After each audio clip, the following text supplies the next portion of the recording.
Hello everyone, welcome to TPD online classes. इस video lecture में आज सिविक्स का एक नया चैप्टर स्टार्ट करेंगे। चैप्टर का टाइटल है how the state government works. How the state government works. State government आखिर क्या होती है, ये समझने के लिए हमको ये जानना होगा कि हमारी जो कंट्री है ना, कॉन्स्टिट्यूशन के अकॉर्डिंग 28 स्टेट्स और 8 यूनियन टेरिटरीज में डिवाइडेड है। सेंटर और स्टेट के बीच में पावर का डिस्ट्रीब्यूशन इसलिए किया जाता है कि दोनों मिल करके कंट्री को स्मूथ फंक्शन कराएं। स्मूथ फंक्शन इन सेंस कि कंट्री के अंदर में लॉ एंड ऑर्डर मेंटेन रहे और पावर का टर्सल स्टेट और सेंटर के बीच में ना हो। सेंटर अपना अलग काम करे, स्टेट अपना अलग काम करे, दोनों एक दूसरे से सुपीरियर ना समझें। इसको बोलते हैं क्या? Smooth functioning. अब ये जो स्टेट गवर्नमेंट है किसके लिए रिस्पॉन्सिबल होगी? ये रिस्पॉन्सिबल होती है अपने स्टेट के लोगों के बीच में। ये रिस्पॉन्सिबल होती है अपने स्टेट के लोगों के बीच में कि स्टेट के अंदर में एक गुड गवर्नेंस जो है स्टैब्लिश हो। गुड गवर्नेंस स्टैब्लिश हो, इसके लिए स्टेट गवर्नमेंट रिस्पॉन्सिबल होती है। जो स्टेट गवर्नमेंट होती है ना, अपना काम करती है 3 लेवल पे। फर्स्ट को बोलते हैं लेजिस्लेटिव, सेकंड को बोलते हैं एग्जीक्यूटिव एंड थर्ड बोलते हैं एडमिनिस्ट्रेटिव। फर्स्ट हो गया लेजिस्लेटिव, मीन्स लॉ बनाने का काम। एग्जीक्यूटिव का मतलब उसको इम्प्लीमेंट कराने का काम। और एडमिनिस्ट्रेटिव का मतलब कि जो भी ऑफिसर्स होते हैं उनके भी जो भी अफेयर्स होते हैं लॉ को इम्प्लीमेंट करने से रिलेटेड, ये सारे वो मामले देते हैं। ऑफिसर्स के द्वारा ये काम किया जाता है। अभी जो स्टेट लेजिस्लेचर होते हैं ना, इसमें क्या आते हैं? इसमें आते हैं गवर्नर और 1 या 2 हाउसेस आती हैं। किसकी? लेजिस्लेचर असेंबली की। लेजिस्लेचर असेंबली की कितनी हाउसेस होती हैं? 2 स्टेट में। मैक्सिमम स्टेट्स में एक ही लेजिस्लेचर हाउसेस मिलती हैं और 6 ऐसे स्टेट्स हैं जिसके अंदर में 2 हाउसेस देखने को हमें मिलती है। लेकिन जो स्टेट लेजिस्लेचर है वो कौन किसको किसको कंसिस्ट करता है? उसमें गवर्नर आते हैं और एक लेजिस्लेचर या फिर 2 हाउसेस वाले लेजिस्लेचर आते हैं। जिन स्टेट में सेकेंड वाला लेजिस्लेचर हाउस होता है उसे बोलते हैं लेजिस्लेटिव काउंसिल और फर्स्ट वाले को बोलते हैं लेजिस्लेटिव असेंबली। जिस भी स्टेट में अगर आपको केवल असेंबली में एक ही हाउस मिलेगा उसे बोलते हैं यूनिकैमरल। क्या बोलते हैं? यूनिकैमरल। और जिस स्टेट में 2 हाउसेस होते हैं उसे बोलते हैं बाई कैमरल।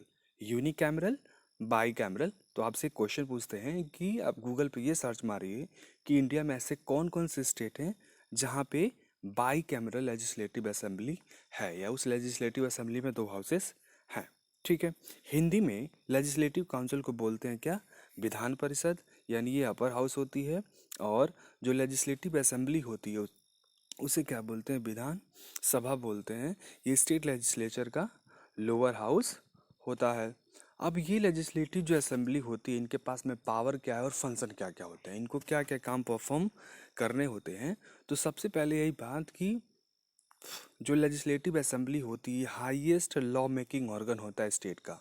यानी स्टेट गवर्नमेंट के अंदर में जो भी लॉ बनते हैं उस लॉ को बनाने का काम कौन करती है? लेजिस्लेटिव असेंबली करती है। कौन करती है? लेजिस्लेटिव असेंबली करती है।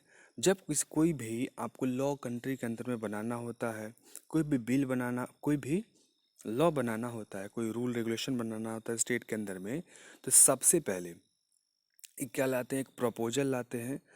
क्या लाते हैं? एक प्रपोजल लाते हैं कि नया लॉ बनाने के लिए, या सपोज करिए पहले से लॉ कोई है उसमें कुछ हमें चेंजेस करने हैं, कुछ अमेंडमेंट्स करने हैं, उसके लिए भी जो हम मोशन लेके आते हैं, जो बिल लेके आते हैं, तो सबसे पहले ये बिल कहाँ इंट्रोड्यूस कराया जाता है? लेजिस्लेटिव असेंबली में। तो ये लेजिस्लेटिव असेंबली की पावर हो गई ना कि जब कोई आपको नया लॉ बनाना है तो उसके लिए भी बिल आप असेंबली में लेके आइए, या फिर जो लॉ पहले से ही है आपको उसमें अमेंडमेंट करना है तो इससे रिलेटेड भी बिल आपको लेजिस्लेटिव असेंबली में ही लेके आना है। दूसरा, जब कोई भी आप बिल लेके आते हैं ना लेजिस्लेटिव असेंबली में, कोई प्रपोजल लेके आते हैं तो उस पर बहुत ज़्यादा डिबेट और डिस्कस होता है असेंबली के मेंबर्स के द्वारा। असेंबली के मेंबर्स के द्वारा उस पर डिस्कस होगा कितने लोग इस बात से सहमत हैं कि ऐसा लॉ बनना चाहिए, ऐसा बिल पास होना चाहिए। तो उसके लिए वोटिंग कराई जाती है। तो कुछ लोग पक्ष में वोट देते हैं, कुछ लोग जो है उसको अपोज भी करते हैं। तो ये सब डिसाइड होता है वोटिंग के द्वारा। थर्ड पॉइंट कि जब कोई भी बिल अप्रूव्ड हो जाता है किसके द्वारा? मेजॉरिटी वोट का द्वारा। लेट्स से असेंबली के अंदर में 100 पीपल हैं, कोई लॉ लाया गया, कोई बिल लाया गया, उस पर पूछा गया कितने लोग इस बात से सहमत है कि ऐसा कानून बनना चाहिए। 60 लोगों ने बोला कि बनना चाहिए, 40 लोगों ने बोला कि नहीं बनना चाहिए। तो हम बोलेंगे कि इस बिल को मेजॉरिटी लोगों के द्वारा जो है अप्रूवल मिली है, तो इस बात के लिए बनना चाहिए। क्लियर। जब बिल कोई भी वोटिंग के द्वारा पास हो जाएगी, मेजॉरिटी वोट के द्वारा लेजिस्लेटिव असेंबली में, तो इस बिल को कहाँ भेजा जाता है, भेजा जाएगा अपर हाउस में यानी लेजिस्लेटिव काउंसिल में। फिर से वहाँ पे वोटिंग होगी, अगर वोटिंग के थ्रू पास हुआ, डिबेट डिस्कशन के बाद में, तब जाके वो भेजा जाता है किसके पास में, गवर्नर के पास में। तो फोर्थ पॉइंट कि जब कोई बिल लेजिस्लेटिव असेंबली में मेजॉरिटी वोट्स के द्वारा पास हो जाती है, उसके बाद में अगर लेजिस्लेटिव काउंसिल है उस स्टेट में, वहाँ पे अगर मेजॉरिटी वोट के द्वारा पास हो गई, अप्रूव्ड हो गई, तब ये भेजा जाता है गवर्नर के पास में उनके अप्रूवल के लिए।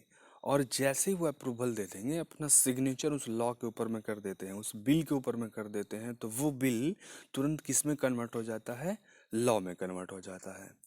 जब तक गवर्नर का सिग्नेचर किसी भी बिल के ऊपर में नहीं होता है, तब तक वो बिल लॉ नहीं कहलाएगा और स्टेट के कोई भी व्यक्ति, कोई भी सिटीजन उस लॉ को मानते नहीं है। आई बात समझ में। अब ये जो बिल्स होते हैं ना, बहुत सारे होते हैं, इनके कई सारे टाइप्स होते हैं। तो इसमें दो बिल ऐसे होते हैं, एक को बोलते हैं बजट, दूसरे को बोलते हैं मनी बिल। बजट और मनी बिल, ये दोनों ऐसे बिल होते हैं कि जिसको आप केवल लेजिस्लेटिव असेंबली के अंदर ही इंट्रोड्यूस करा सकते हैं। अगर ये दो बिल आपको लेके आने हैं स्टेट के अंदर में, तो इसको कहाँ लेके आएंगे आप, लेजिस्लेटिव असेंबली में। ऐसे बिल कभी भी आप लेजिस्लेटिव काउंसिल में नहीं ला सकते हैं। समझ में आई बात।